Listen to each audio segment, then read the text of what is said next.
नमस्कार साथियों, कैसे हैं आप सब। तो इस वीडियो में हम आदिकाल की महत्वपूर्ण पंक्तियां आपके सामने साथियों प्रस्तुत करने वाले हैं। वैसे तो पंक्तियां आपको सभी याद करनी पड़ेंगी किसी भी परीक्षा में यदि आपने बैठना है हिंदी साहित्य की। लेकिन क्या है ना कि हम कुछ महत्वपूर्ण पंक्तियां आपके सामने प्रस्तुत कर रहे हैं और इन पंक्तियों को आपने जरूर याद कर लेना, कंठस्थ कर लेना। क्यों कर लेना साथियों? क्योंकि ये पंक्तियाँ अक्सर पूछी गई हैं विगत की परीक्षा में, यानी पीछे जो परीक्षा जितनी भी हुई हैं हिंदी साहित्य की, चाहे NTA जो नेट की हो, चाहे कोई भी, तो उनमें पूछी गई हैं साथियों। तो हमारे पास पहली पंक्ति है, मण तरु पाँच इंदी तसु साहा आशा बहल पत्ता फल बहा। तो इस पंक्ति में कणप्पा क्या कह रहे हैं? कणप्पा की पंक्ति कह रहे हैं कि मन एक तरु है, यानी वृक्ष है, पांच इंद्रियां इसकी शाखाएं हैं, आशा इसके पत्ते हैं, जो फूल और फल के वाहक हैं। तो साथियों ये भावार्थ भी साथ में बता रहा हूँ और कुछ पंक्तियों का भावार्थ ऐसे मौखिक रूप से बता दूंगा कि इसमें क्या खास बात हो रही है। ठीक है, कईयों के भावार्थ मुझे लिखित रूप में नहीं मिले हैं। आगे हमारे पास है आगम। ये कणप्पा की पंक्ति है, आगम वे पुराणे पंडित मान विहंती। कणप्पा की पंक्ति क्या कहा जा रहा है इसमें? आगम। आगम यानी धार्मिक ग्रंथ, वेद। आपको पता चार वेद हैं। पुराण को ही सब कुछ मानकर, आगम वेद पुराण सब कुछ मानकर, को ही सब कुछ मानकर विद्वान जन उन्हें ढोते फिरते हैं, यानी विद्वान लोग जो है उन्हें ढोते रहते हैं। उसी प्रकार जिस प्रकार श्रीफल के बाहर भंवरे घूमते रहते हैं, उसी प्रकार जैसे कोई फूल के बाहर भंवरे जो है भ्रमण करते रहते हैं। ठीक है, आगे चलते हैं। का आ तरवर पंच विडाल, का आ तरवर पंच विडाल चंच चिए पैठा काल। तो ये तीसरी पंक्ति साथियों, ये आप देखिए, ये तीसरा पैरा। तो ये लुइपा की पंक्तियाँ हैं। लुइपा भी कणप्पा की भांति ही बात कर रहे हैं कि भाई यह वृक्ष जो है, यह शरीर जो है वृक्ष है और पांच इंद्रियां उसकी, पांच शाखाएं हैं शरीर की, और चंचल चित्त में काल का प्रवेश हो चुका है। यानी हमारा शरीर हमारा जो मन है, शरीर में मन जो है वो चंचल है, अस्थिर है, और जो जब अस्थिर होगा तभी काल का, यानी काल, आपको पता होगा काल मृत्यु को कहा जाता है, तो उसका प्रवेश होता है। अस्थिर नहीं रहना चाहिए, मन को स्थिर रखना है। आगे पंक्ति साथियों लोईपा। आगे लोईपा क्या कह रहे हैं इसमें कि भाई लुइपा, जिनको सिद्ध कवि कहा जाता है, ये सभी सिद्ध कवि हैं जिनके नाम के पीछे पा लगा जाता है। और ये क्या कह रहे हैं इस पंक्ति में? और लुइपा को साथियों आपको पता ही होगा सबसे बड़ा स्थान दिया जाता है सिद्धों में विद्वान के रूप में। क्या कहा जा रहा है कि भाव न होए अभाव न जाए, इस संभोहे को पत्याई। तो कहने का तात्पर्य है कि भाव वह तत्व नहीं, एक पिंड के ग्रहण करने पर उसके समस्त अणु को भेदने पर भगवत की उपलब्धि नहीं होती है।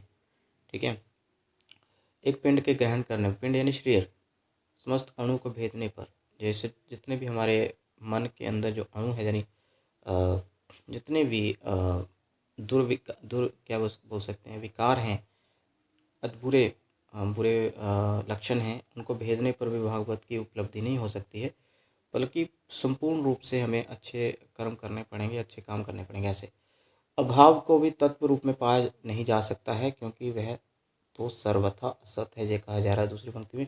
तो लुइपा की पंक्ति साथियों याद रखनी है। आगे साथियों है, गंगा जमुना माझे रे बही बह ही नाई, तही बोडेली मात तिंगी पोया लीले पार करे। तो आरंभिक हिंदी ऐसे हुआ करती थी। डोंबिपा की पंक्ति है, क्या कह रहे हैं?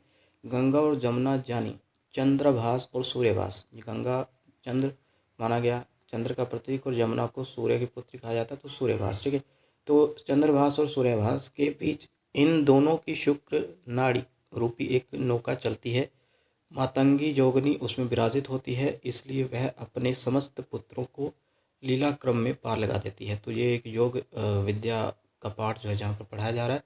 आगे चलते हैं। पंडिय सयल सत्व खाणी, दही बुद्ध बसंत न जानी, तरुफल दर्शनी उण तरुफल दर्शन अण अघाई, पेज देखी के रोग पसाई। तो सर्पा की पंक्ति इसमें क्या कहा जा रहा है कि पंडित सकल शास्त्रों की व्याख्या करता है। सकल यानी समस्त शास्त्र, जितने भी उसने नॉलेज रखी, कितने शास्त्र हैं, सबकी व्याख्या करता है, किंतु अपने ही शरीर में स्थित बुद्ध यानी आत्मा को नहीं पहचानता है। वृक्ष में लगा हुआ फल देखना, उसकी गंध लेना नहीं है। वैद्य को देखने मात्र से क्या रोग दूर हो जाता है? तो कहने का तात्पर्य है कि वृक्ष में लगा हुआ फल देखने, उसकी गंध लेना नहीं है। वैद्य को देखने मात्र से क्या रोग दूर हो जाता है? पहले तो वो पंक्ति में कह रहे हैं कि जो पंडित है वो समस्त शास्त्रों की व्याख्या तो करता है, लेकिन अपने मन में स्थित आत्मा के बारे में अपरिचित है, नहीं जानता। जब वैसी ही स्थिति ये कहता है कि जैसे वृक्ष में फल लगा हुआ है ना, फूल लगा हुआ है, वो अपनी ही गंध नहीं ले सकता है। ठीक है, और ये स्थिति वैसी ही है जैसे कि हम अ, वैद्य को देखते हैं, वैद्य यानी डॉक्टर को देखते हैं, तो क्या उससे हमारा रोग ठीक हो जाता है? अभी डॉक्टर आएगा तो हमारा इलाज करेगा तभी तो है ना रोग ठीक होगा। तो ये पंक्ति में बहुत गहराई है साथियों। आगे चलते हैं। ब्राह्मण ना जानते भेद, यूं ही पढ़े चारों वेद, माटी पूर्ण कुश लई पड़ंत, घर ही बैठी अग्नि हेमंत हेमंत। तो इस पंक्ति में भी उन्होंने ब्राह्मणों यानी जो पाखंडवाद के ऊपर बहुत काम करते हैं उनके ऊपर कटाक्ष किया है कि वो नहीं जानते हैं भेद, कुछ नहीं जानते हैं जीवन का भेद, बस पढ़ते रहते हैं चारों वेद। ठीक है। माटी मिट्टी पानी कुशली पंडित, कहता है कि भाई ये मिट्टी और पानी का ही अगर कुछ पढ़ लेते हैं ना तो भी उनको बहुत घर बैठे ही सब कुछ जो है अग्नि यानी अग्नि समान जो है ज्ञान उनको मिल जाता। ठीक है। तो उनको वेदों के पढ़ने की आवश्यकता नहीं थी। सरपा की पंक्ति है, इसका भावार्थ नहीं मिला लेकिन ऐसे ही मैंने इसको समझा दिया। आगे चलते साथियों अगली पंक्ति में। ये भी सरपा की पंक्ति बहुत इंपॉर्टेंट है साथियों। क्या कहा जा रहा है कि जहाँ मन पवन न संचरे, रवि शशि नहीं प्रवेश, तहाँ मूढ़ चित्त विश्राम करूँ, सरह कही उपदेश। तो कहने का तात्पर्य है जहाँ सरपा कह रहे हैं कि जहाँ मन और पवन की गति नहीं, और जहाँ रवि और शशि यानी सूर्य और शशि है ना चंद्रमा, जहाँ सूर्य और चंद्रमा की भी पहुँच नहीं, सरपा कहते हैं मूर्ख मन तू वही स्थिर हो। कहता है कि जहाँ मन और पवन की गति नहीं, मन भी कितना तेज है, मन बहुत तेज है साथियों, एक पल हवा से भी तेज माना जाता है। एक पल में हम सूर्य तक पहुँच सकते हैं, चंद्रमा तक पहुँच सकते हैं, और इस सौर मंडल में कोई भी ग्रह है ना तो हवा वहाँ तक इतनी जल्दी नहीं पहुँच। तो मन और पवन की गति नहीं है, जहाँ सूर्य और चंद्रमा की भी पहुँच नहीं है। सरप्पा कहते हैं हे मेरे मूर्ख मन, जो तू अस्थिर है ना वहाँ चला जाए, क्योंकि तू स्थिर हो जा। और गीता में भी यही कहा गया है, जब अर्जुन जो है मना कर देते हैं श्री कृष्ण को कि मैं तो यार किसको मारूं, मैं जी अपनों को ही मारने वाला हूँ, कौरवों के खिलाफ जो मेरे चाचे ताए सब खड़े हैं, भाई हैं, कजन्स हैं, तो मैं इनको क्या मारूं। तो अभी श्री कृष्ण गीता का उपदेश देते हैं कि मन तो भाई अस्थिर है। ठीक है। ये मन में चंचल विचार आते रहेंगे, कहता तो सत्य पर लड़ रहा है। ठीक है। तो इस तरह से यहाँ भी एक प्रकार से कह रहा है सरप्पा कि भाई हे मन तो मेरे वो वहाँ चला जा जहाँ पर तू स्थिर हो पाए। ठीक है। जहाँ ना रवि पहुँच पाए, ना शशि पहुँच पाए, ना मन पवन कुछ ना पहुँच पाए, तो स्थिर हो जा। ठीक है जी। आगे पंक्ति साथियों जो सरप्पा की इसका भावार्थ नहीं मिला, ऐसा समझा देता हूँ। घोर अंधारे चंदमणि जिमी अजो करे। तो इसमें कह रहा है सरप्पा कह रहा है कि बहुत गहरा अंधेरा है, और लेकिन चंद्रमणि जो है वो मन रूपी जो चंद्रमणि है, ओके, जो हमारे मन में उजाला करेगी। तो इस पर विश्वास रखो, ज्ञान रूपी उजाला। ठीक है। ये सिर्फ पढ़ने से आएगा और योग विद्या से आएगा, ये सरप्पा का कहना। तो पूरी पंक्ति नहीं है। नाद न बिंदु न रवि न शशि मंडल।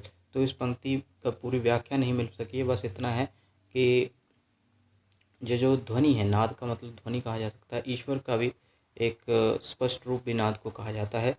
ना बिंदु ना नवी ना रवि ना शशि ना मंडल। तो कहता कि मुझे कुछ नहीं चाहिए, बस ईश्वर चाहिए। आगे है इस पंक्ति में शबरपा क्या कह रहे हैं। हेरी से मेरे तैला, बाड़ी खसमे समतुला, सुकुड़ ए से रे कपासु फुटिला ध्रुव। तो इसमें कह रहे हैं शबरपा, 11वीं पंक्ति है। गुरु प्रसाद से मैं देख रहा हूँ, मेरा वह तैला घर, अर्थात तृतीय घर, तैला यानी तृतीय, तृतीय घर कह सकते हैं, तृतीय महाशून्य घर, खसम यानी प्रभास्वर, आकाश के समान है। अरे यह आश्चर्य की बात है कि वह कपास यानी चतुर्थ शून्य फूट पड़ा। तो इन पंक्तियों में ईश्वर प्राप्ति की ओर संकेत किया है शबरपा ने। शबरपा कह रहे हैं कि मेरा ये जो तृतीय घर महाशून्य, कसम यानी ईश्वर, ठीक है, उस ये जो जिस स्थिति में मैं अभी आ चुका हूँ वो ईश्वर की स्थिति है। ईश्वर जैसे आकाश में है, हर ओर है, तो मैं उसको धारण कर चुका हूँ। खसम यानी ईश्वर, प्रभास्वर यानी ईश्वर का स्वर। अरे यह आश्चर्य की बात है कि वह कपास यानी कपास कैसे फूट जाता है, उसका फूल फिर रुई निकलती है, तो उससे उसके प्रकार ही मेरी स्थिति भी है कि मैं ईश्वर में मिल गया हूँ। आगे पंक्ति है। जो जिन शासन भाष्यो सो मई कहियो सारो, जो पलई सई भाव करी सो तरी पाभु पाए। तो इस पंक्ति में साथियों इसका भावार्थ नहीं मिला है, बस ये अपभ्रंश का जो है उसकी प्रशंसा यहाँ पर देखने को मिलती है देवसेन के द्वारा। इसका भावार्थ किसी अन्य वीडियो में प्रस्तुत करूँगा यदि मिलेगा स्पष्ट रूप से। आगे साथियों देखिए, ये नरपति नाल्हा की पंक्ति है बीसल देवरासों में जो है, 12 बरस लो कुकर जीवे अरु 16 लो जिये सियार, बरस 18 क्षत्रिय जीवे आगे जीवे को अधिकार। तो कहने का तात्पर्य है यहाँ पर देखिए साथियों कि एक बहादुरी के बारे में बताया गया है, किसकी, क्षत्रियों की बहादुरी के बारे में, कि 12 बरस लो कुकर जीवे, 12 बरस तक ही कुत्ता जो है जीता है, अरु 16 लो जिये से, और अरु मतलब और, तो पिंगल शैली में लिखा गया, ब्रज और अपभ्रंश शैली में लिखा गया साथियों। तो क्या कहा जा रहा है, और 16 वर्ष जो है गीदड़ जीता है, सियार यानी गीदड़, कुत्ता 12 वर्ष और सियार 16 वर्ष। अब वर्ष 18 क्षत्रिय जीवे, कहता है कि 18 वर्ष जो है क्षत्रिय जीते हैं युवावस्था, तो आगे जीवे को अधिकार, कहता है कि आगे अगर जीना है तो अधिकार है, यानी बूढ़ा होकर नहीं मरना, बस जवानी में मरना, क्षत्रिय लोग जवानी में मरते, ये कहा जा रहा है। आगे चलते हैं साथियों, अवधू रहा हाटे बाटे रूप वृक्ष की छाया। तो इस पंक्ति में अगर देखें तो गोरखनाथ की पंक्ति है और इसमें अवधू का अर्थ सन्यासी है, और सन्यासी लोग जो हैं हमेशा वृक्ष की छाया में ही रहते हैं, वो कहीं घर में नहीं रहते हैं, ठीक है, कहीं अपना उनका पक्का स्थान नहीं होता है, तो वो सब संसारिक जो विषय वासनाओं हैं उन सबसे दूर रहते हैं, इस पंक्ति का अर्थ है। आगे साथियों देखिए, ये खुसरो की पंक्ति है, और ये एक थाल मोती से भरा सबके सिर पर औंधा धरा, चारों ओर वह थाली फेरे मोती उससे एक न गिरे, जो खुसरो की पंक्ति है।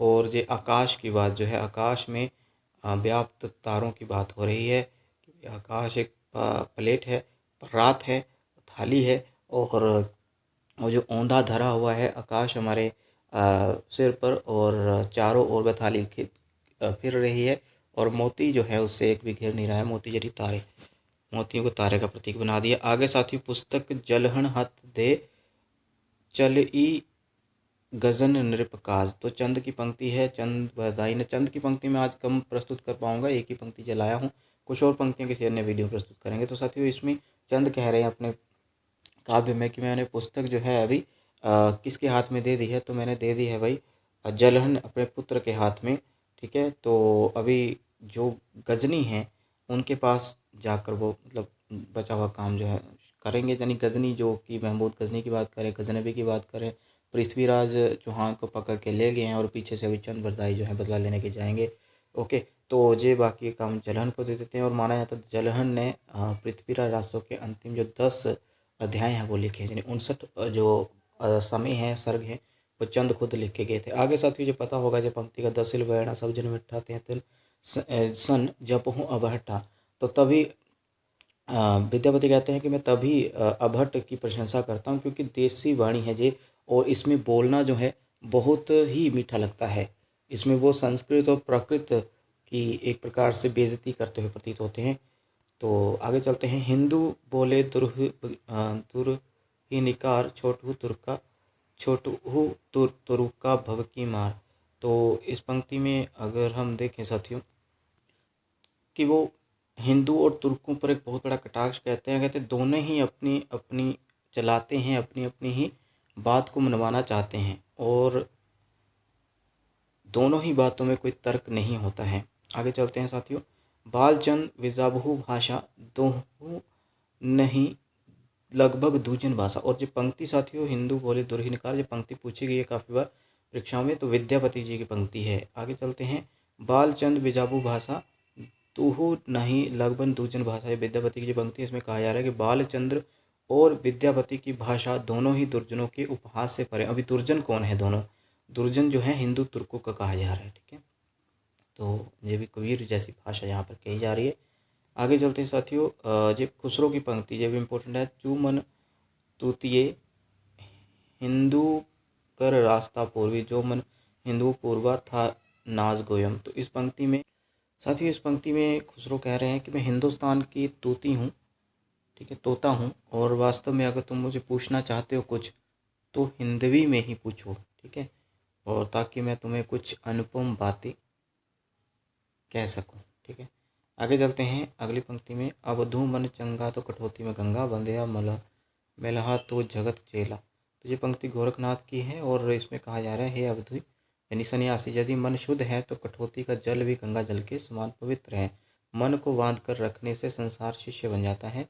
और गोरख सत्य स्वरूप ब्रह्म के विषय में कहता है कि यदि तत्व विचार करें तो ज्ञात होता है कि मन की कोई रूपरेखा नहीं, मन जो है रेखा निराकार है।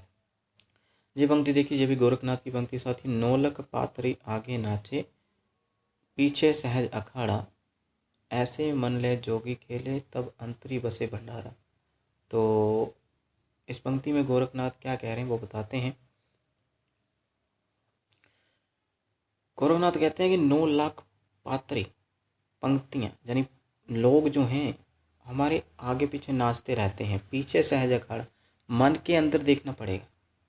ऐसे मन ले जोगी खेले, तब अंतरी बसे भंडारा। कहता है कि अगर जगत की तू इच्छा ही छोड़ देगा, सोचना ही छोड़ देगा कि आगे पीछे जो भी आपके डिस्ट्रैक्शंस हैं, जो लोग तुम्हें तंग करें, कहता है जो संसारिक भोग वृत्ति भोग विलास की ओर तुम्हें आकर्षित कर रहे हैं, लोग 9 लाख तक कितनी विषय वासना से तुम ग्रसित हो, अपने मन को देख ले, पहचान जा, योग साधना कर ले, ईश्वर का ध्यान कर ले। कहता कि तो फिर तेरे अंदर ही भंडारा लग जाएगा, वो बाहर घूमने की आवश्यकता नहीं है भाई। आगे चलते हैं साथियों अगली पंक्ति में। गोरखनाथ कह रहे हैं, गोरखनाथ की ये पंक्ति बहुत ही मशहूर है। जो पिंडे सोई ब्रह्मांडे। कहता है कि जो अगर जो पिंडे, कहता है कि हर एक इंसान, यानी हर एक इंसान के शरीर में जो ईश्वर है वो विराजमान है। जिसने इसको पहचान लिया उसने ब्रह्मांड को पहचान लिया। आगे चलते हैं। आगे साथियों देखिए, सर्व सलोना सब गुण नीका, वह विन सब जग लागे फीका, बा के सिर पर होवे कौन, ए सखी साजन न सखी लोन। तो ये खुसरो की पंक्ति है और ये एक प्रकार से इसमें नमक की बात कर रहे हैं। ठीक है, नमक की बात कर रहे हैं, एक पहेली नुमा पंक्ति है। आगे चलते हैं। इसमें क्या कहा जा रहा है कि हे सखी, वह देखने में बड़ा सुंदर है, सभी उत्तम गुण उसमें हैं, उसके बिना सारा संसार फीका दिखाई देता है, उसके सिर पर कोई नहीं आता, अर्थात उसके बिना सब जग फीका लगता है, लेकिन उसके साथ कोई नहीं होता। दूसरी सखी बोली, है सखी वे साजन होंगे। इस पहली सखी बोली, ना सखी न, साजन नहीं, वह तो नमक है। तो यहाँ पर एक पहेली भी आपको देखने को मिल रही है और साथ में मुकरी भी आपको देखने मिलती है। मुकरी यानी कहकर मुकर जाना। ठीक है, कही तो बात उसने कि भाई हो सकता है कि ये आपने साजन के बारे में बात करी है, लेकिन वो नमक के बारे में बात करी। तो देखिए भाई, आमिर खुसरो यार क्या ही बात है, मनोरंजन काव्य। ये पंक्ति दोबारा रिपीट हो गई क्या? 24वें अंक में भी यही आ गया। ओ शिट, चलो कोई बात नहीं साथियों, 44 पंक्तियाँ लेके चलिए। आगे चलते हैं। आगे जो कथन ले लीजिए भाई, 45 हो जाएंगे। कथन के ऊपर कोई अंक नहीं डाला मैंने। रामचंद्र शुक्ल हजारी, सॉरी, आमिर खुसरो के बारे में कह रहे हैं। हजारी प्रसाद द्विवेदी कहाँ ज़्यादा आ गया भाई। आमिर खुसरो के बारे में कह रहे हैं कि यह आश्चर्य की बात है कि क्या खुसरो के समय तक भाषा घिसकर इतनी चिकनी हो गई थी जितनी उनकी पहेलियों में मिलती है। तो ये फिर से हजारी प्रसाद द्विवेदी का नाम हो गया, क्या ही बात है। रामचंद्र शुक्ल का विचार। बाला था तो सबको भया, बड़ा हुआ कुछ काम ना आया, खुसरो कह दिया उसका नाम, अर्थ करो या छोड़ो गाँव। तो ये एक प्रकार से दिए की बात कर रहे हैं पहेली से। ठीक है, मुकरी का अर्थ क्या होता है? किसी बात को कहकर मुकर जाना। निम्नलिखित उदाहरण, ये जो सखी साजन वाली पंक्तियाँ आती हैं, इसको पहेली में न रखकर हम मुकरी में रखेंगे। ठीक है, हालांकि मुकरी में भी अर्थ होता है हर मुकरी का। ठीक है, देखिए, शोभा सदा बढ़ावन हारा, आंखों ते छिन होत न प्यारा, आए फिर मेरे मनोरंजन, ए सखी साजन न सखी अंजन। तो ये काजल की बात जो है यहाँ पर की जा रही है, आंखों में लगाने वाला। आगे देखिए, वह आए तो शादी होए, उस बिन दूजा और न कोई, मीठा लागे बोल, मीठा लागे बाके बोल, क्यों सखी साजन न सखी ढोल। तो निष्कर्षतः इसमें कहा जा रहा है कि खुसरो ने अपनी मुकरियाँ पहेलियाँ में पहनती अलंकार का प्रयोग करके जो भाषा का चमत्कार पैदा किया, वो अन्य साहित्यकारों की रचनाओं में पर्याय नहीं मिलता। तो एक अपनति अलंकार जो है इसमें देखने को मिलता है। तो इसमें बात किसकी कह रहे हैं? वह आए तो शादी होए, तो ये यहाँ पर ढोल की बात जो है हो रही है। और मुकरियों में सबसे बड़ी बात यह रहती है कि इसमें अंत में ही जो है उत्तर दे रखा होता है। साथ ही जैसे पिछली पंक्ति आप देखेंगे तो इसके अंत में अंजन लिखा था, अंजन का मतलब होता है काजल। और यदि अब इसमें देखें तो ढोल इसका अर्थ दे ही रखा है। वह आए तो शादी हो, शादी तभी होती है जब ढोल आता है। उस बिन दूजा और न कोई, मीठे लागे बाँके बोल, यानी वो जब बजता है तो मीठा लगता है भाई। क्यों सखी साजन न सखी डोल, है ना। तो सखी कहती है उसकी कि वो सखी है, मतलब आके साजन होंगे, फिर सखी कहती है कि नहीं वो तो ढोल है। तो देख लीजिए मुकर गई है वो, है ना। मुकरी के बाद अभी पहेली पर आ गए हैं। क्या कहा जा रहा है कि साम वरण की है एक नारी, माथे ऊपर लागे प्यारी, जो मानुस इस अर्थ को खोले, कुत्ते की वह बोली बोले। तो इसमें एक बात कही गई है कि भाई साम वरण की है एक नारी, माथे ऊपर लागे प्यारी। तो देखने से तात्पर्य हो रहा है कि माथे के ऊपर क्या है, माथे पर हमारे भौं है, यानी कि आईब्रो है जिसको हम देखें तो भौं की बात हो रही है, आँख के ऊपर जो होती है, ठीक है। आमिर खुसरो इस पहेली से भी कुछ पूछ रहे हैं कि एक काले रंग की नारी, स्त्री, जो माथे के ऊपर लगी हुई होती है और सुंदर दिखती है, जो भी मनुष्य इस बात का भेद अर्थात अर्थ निकालेगा वही कुत्ते की आवाज़ बोलेगा। उपरोक्त पहेली में खुसरो बहु के विषय में पूछ रहे हैं जिसका उच्चारण करते हुए लगभग कुत्ते के भौंकने जैसी आवाज़ निकलती है। मतलब जब हम भौं को बोलें तो जैसे कुत्ता भौंकता है वैसे ही, ठीक है। भौं का उच्चारण करते हैं तो कुत्ते बोलते हैं भौं। ओके, तो देख लीजिए क्या ही मतलब दिमाग क्या पाया भाई। आमिर खुसरो के दीवाने ऐसे थे नहीं थे शासक उस वक्त थे। 11 शासकों का उत्थान पतन इन्होंने देखा है। आगे क्या है जब पहेली देख लेते हैं। एक गुनी ने जय गुण किया, हरियल पिंजरे में दे दीना, देखा जादूगर का हाल, डाले हरा निकाले लाल। तो ये पान की बात जो है जहाँ पर की जा रही है। एक गुनी ने जय गुण किया, हरियल पिंजरे में दे दिया, ठीक है, हरियल, और देखा जादूगर का हाल। तो जहाँ पान की बात हो रही है, आमिर खुसरो कहते हैं कि एक विद्वान ने एक कार्य किया, उसने हरियल पक्षी को पिंजरे में डाल दिया और फिर जादूगर उक्त विद्वान का ऐसा हाल देखा गया, अर्थात जादूगर ने ऐसा चमत्कारपूर्ण कार्य किया कि पिंजरे अर्थात मुख में हरे रंग को डाला, वो उस पक्षी प्रतीक बनाया गया है यहाँ पर देखिए, लेकिन पिंजरे से लाल रंग निकाला। तो मतलब हरे रंग का जो पान है वो खाया, मुंह में पिंजरा, मुंह जो है पिंजरा बना दिया, और जब खाया तो हरा था लेकिन जब थूक निकला उसका तो वो लाल हो गया। तो देख लीजिए ये पंक्ति में शानदार भाई पहेली। आगे, नारी से तू नर भई, और शाम वरण भई सोए, गली गली कूकत फिरे, कोयलो कोयलो लोए। तो जहाँ पर कोयल की बात जो है हो रही है, खुसरो कहते हैं तू नारी के बदले नर लगती है, अर्थात नारी के अपेक्षा तू नर जैसे लगती है, तेरा रंग काला है, प्रत्येक गली में कोयलो कोयलो को कहती है। और यहाँ कवि कोयल के विषय में पूछते हुए कह रहे हैं कि वह देखने में तो नर जैसी लगती है लेकिन उसका रंग काला है, वह हर गली में कोयलो कोयलो कहकर कूकती है। आगे देखें, ये पंक्ति देखिए। हाड़ की दही उज रंग, लिपटा रहे नारी के संग, चोरी की ना खून किया, बाका सिर क्यों काट दिया। तो यहाँ नाखून की बात जो है हो रही। खुसरो कहते हैं उज्जवल रंग अर्थात श्वेत रंग तथा कठोर शरीर का होने के साथ साथ वह नारी के शरीर से जुड़ा हुआ है। कवि खुसरो जो है आगे कहते हैं कि ना तो उसने कोई चोरी की, ना ही कोई खून किया, फिर भी उसका सिर क्यों काट दिया। जहाँ खुसरो नाखून से संबंधित पहेली पूछते हुए कहते हैं कि वह उज्जवल रंग तथा हड्डी जैसी कठोर देह का है तथा हर समय नारी से लिपटा रहता है।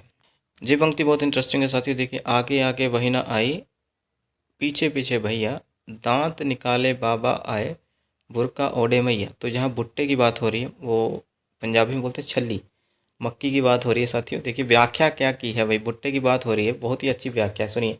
प्रस्तुत पहेली जो है खुसरो की आध्यात्मिकता रुचि को स्पष्ट करती है। खुसरो इस पहेली में पूछते हैं कि आगे आगे बहन और पीछे पीछे भैया, दांत को बाहर निकालते हुए बाबा फिर आते हैं, बुरका ओढ़कर कौन आती है, माता जी। उपरयुक्त पहेली मकई के भुट्टे के विषय में है। भुट्टा पत्तों के पीछे ढका रहता है ना, तथा उसके बीज जो है बाहर से ही दिखाई देते हैं, यानी दिखते रहते हैं, और उसके ऊपर रेशेदार धागे से निकले रहते हैं। आगे देखिए साथियों, ये पंक्ति ये भी पहेली है। माटी रोंदू चक धुर, फेरूं बारंबार, चतुर हो तो जान ले मेरी जात गवार। जहाँ पर कुम्हार की बात हो रही है। प्रस्तुत पहेली में खुसरो पूछ रहे हैं कि माटी को रौंद कर मैं उस चाक पर रखता हूँ, चाक यानी वो पहिया हो जिस पर जे घड़े को बनाया जाता है। तो प्रस्तुत पहेली में खुसरो पूछ रहे हैं कि माटी को रौंद कर मैं उस उसे चाक पर रखता हूँ, फिर उसे बार बार घुमाता हूँ। यदि तुम चतुर हो तो तुम मेरे बारे में जान जाओगे कि मैं जाति से गँवार अर्थात गाँव में रहता हूँ। उपर्युक्त पहेली कुम्हार से संबंधित है, क्योंकि कुम्हार अपने चाक के द्वारा मिट्टी के बर्तन बनाता है।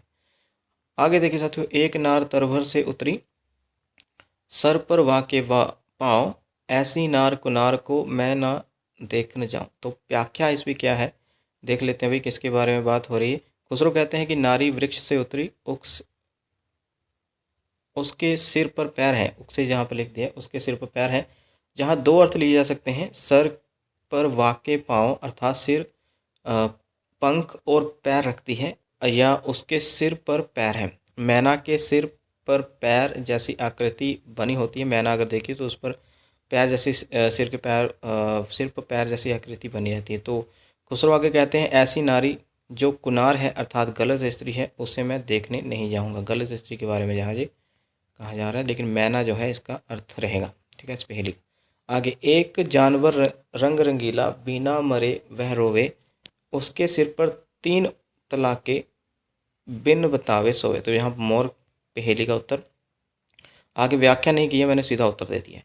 एक नारी के हैं दो बालक, दोनों एक ही रंग, एक फिरे एक ठाड़ा रहे, फिर भी दोनों संग। ये चक्की की बात हो रही है ना, पता ही होगा। सींग जो है आपको पता होगा लगा रहता है चक्की की, निचला जो पत्थर रहता है गोल सा वो खड़ा रहता है, ऊपर वाला जो पत्थर रहता है उस पर एक सींग लगाया जाता है और डंडा लगाया जाता है, जिसको हाथ से पकड़कर उसको घुमाया जाता है तो वो फिरता रहता है।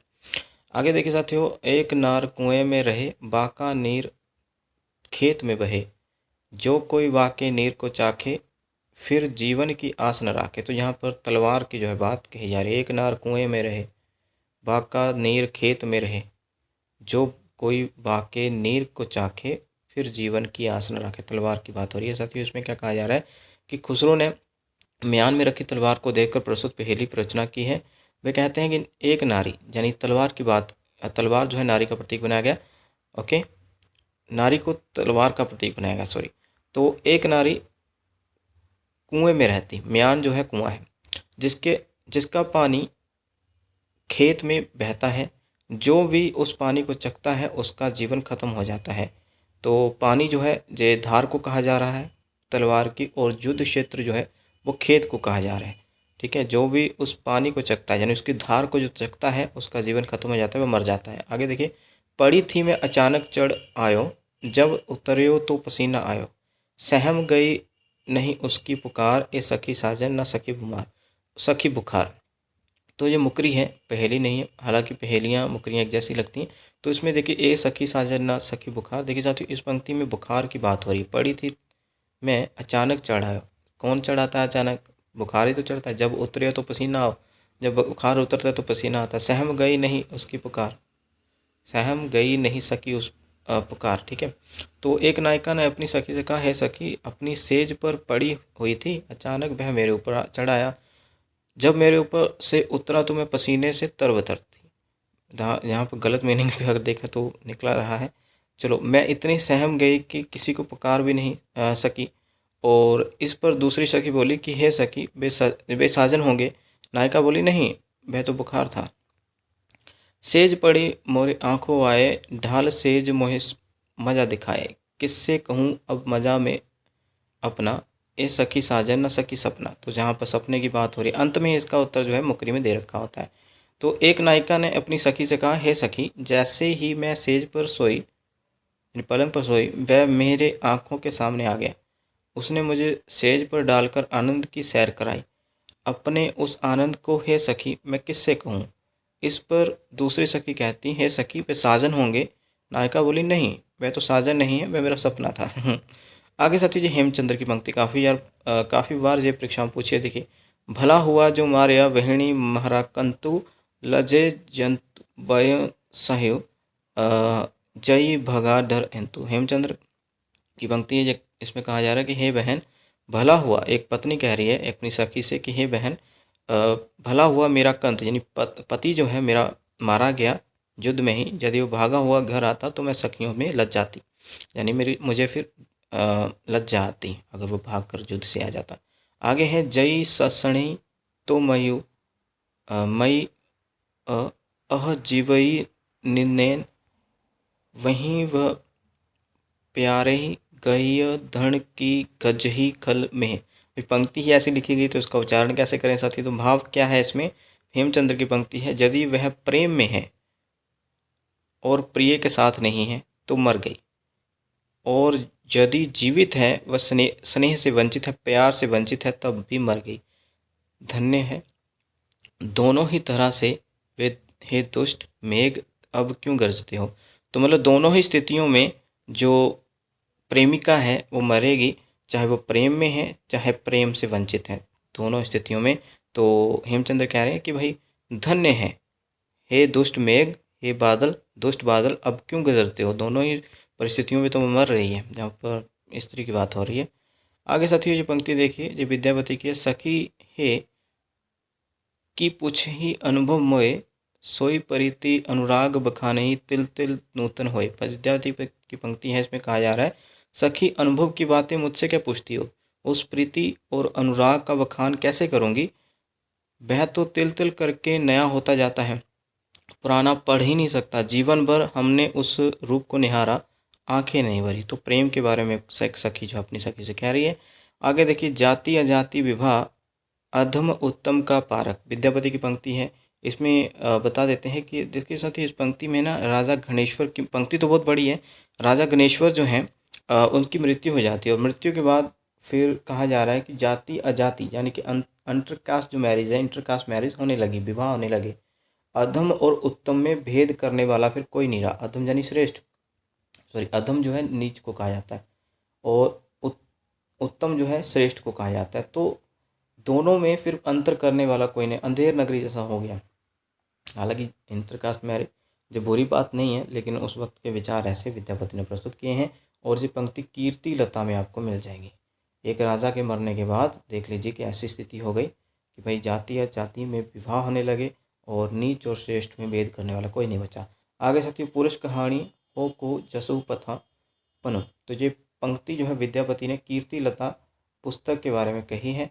ठीक है, कि मैं इस पुस्तक को कहानी कहता हूँ जो सब ये कथा बताएगी। तो इस तरह से ये पंक्तियाँ थी साथियों, 45 पंक्तियाँ, 44 मैं कहूँगा, ठीक है, जो आपके सामने प्रस्तुत करी, एक रिपीट हो गई थी।